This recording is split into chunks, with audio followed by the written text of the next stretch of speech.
이른바 산업통상자원부 블랙리스트 의혹을 수사하는 검찰이 산업부와 8개 산하기관에 대해 잇따라 압수수색을 벌였습니다. 고발 3년여 만에 수사에 박차를 가하고 있는데 칼끝이 어디까지 향할지 주목되고 있습니다. 취재기자 연결합니다. 박기환 기자.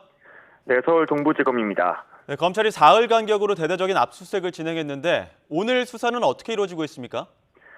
네, 검찰은 우선 어제 압수수색한 자료들을 분석하고 있습니다. 지난 2017년 산업부 내부에서 산하기관장 사퇴 요구에 대한 논의가 있었는지 또 어떻게 지시와 보고가 오갔는지 확인할 것으로 보입니다.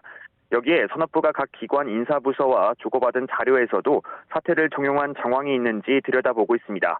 앞서 서울 동부지방검찰청은 어제 오전 산업부 산하 8개 기관에 대해 압수수색을 벌였습니다. 문재인 정부 초기 산업부의 압박을 받아 사장들이 사표를 제출했다는 의혹이 제기된 곳들인데요. 한국남동발전과 서부발전 등 발전사 4곳과 무역보험공사와 한국에너지공단 등 해외 자원개발사업 관련 공공기관 4곳 등 모두 8곳입니다. 검찰은 각 회사 기획조정실 등 인사관리부서에서 산업부가 사표 제출을 요구했다는 자료 등을 확보하려 한 것으로 보입니다.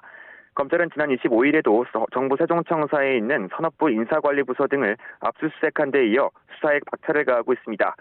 앞서 지난 2019년 1월 당시 자유한국당은 이곳 8개 회사 사장들에 대해 대군규 전 산업부 장관 등이 사퇴를 요구했다며 직권 남용 혐의로 검찰에 고발했습니다.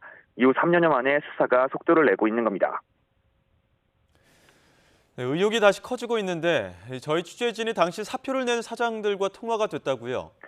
네, 그렇습니다. 먼저 지난 2017년 9월 일괄 사표가 처리된 발전사 4곳 사장 가운데 한 명은 관련 의혹이 사실이라고 털어놨습니다. 당시 산업부 박모 국장이 자신들을 서울 모 호텔로 불러냈고 이유도 밝히지 않은 채 사표 제출을 요구했다고 설명했습니다.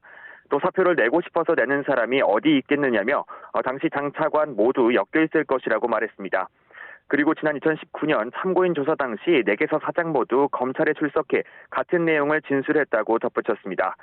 지난 2018년 5월쯤 잇따라 사표를 낸 해외 자원개발 사업 관련 공공기관 4곳 사장 가운데 몇 분과도 저희 YTN 취재진과 연락이 닿았는데요. 자신은 사퇴를 종용받은 적은 없다고 선을 그었습니다. 다만 당시 이명박 정부 자원 외교에 대한 정부 차원의 조사가 이루어졌다며 검찰 수사에 감사까지 임박해 부담을 느끼고 스스로 사의를 표한 것이라고 해명했습니다. 일부 의혹에 대해서는 당사자가 인정한 셈인데 앞으로 수사는 어떻게 진행될 것으로 보입니까? 네, 검찰은 압수물을 분석해 각 자료가 어떤 목적으로 작성된 것인지 누구의 지시가 있었는지 등을 확인하고 있는데요. 자료 분석이 마무리되면 당시 산업부와 8개 회사의 인사 담당자들도 잇따라 불러 조사할 것으로 보입니다. 무엇보다 4개 발전소 사장들에게 사퇴를 종용했다고 지목된 산업부 박 전 국장의 소환 여부도 관심입니다. 박 전 국장은 현재도 산업부에서 일하며 대통령 인수위원회 업무를 지원하고 있는 것으로 알려졌는데요.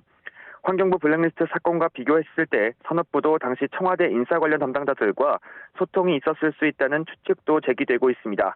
다만 아직은 뚜렷하게 확인된 바가 없는 데다 사건 발생 기준일로 따지면 5년 가까이 지난 만큼 의혹이 실제로 규명될지는 더 지켜봐야 할 것으로 보입니다. 지금까지 서울 동부지검에서 전해드렸습니다.